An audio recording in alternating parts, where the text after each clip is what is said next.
We already issued a statement. He said that it is a disgrace presidency with the president at the helm. I wonder if he has asked himself, what is a disgrace? One who is a member of the clergy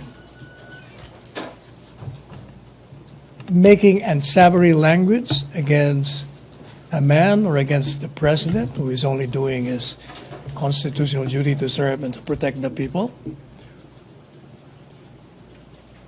Or one like the president who,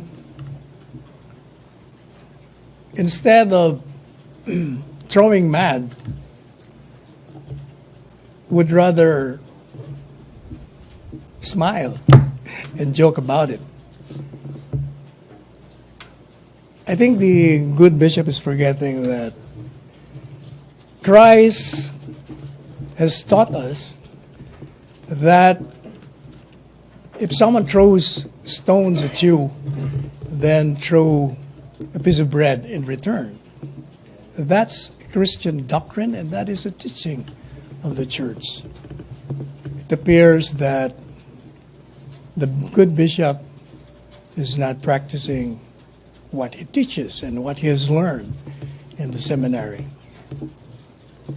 Also, the good bishop, I think, is misinformed of the survey results, which shows that majority of the Filipinos accept the style of governance of the president. And, of course, his style of delivering speeches is factored in that survey. Either he is misinformed or not informed, or he is ignoring the result. Do you think that there will be a stop to this word war between the Catholic Church and the president? As we have said, rather than throw mad,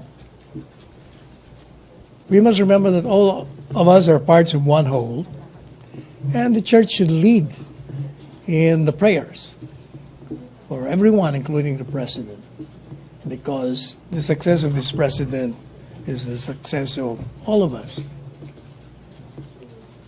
So rather than lambast the president, it would be more Christian-like to pray with the one whom you feel to be sinning against whatever doctrines you have in mind.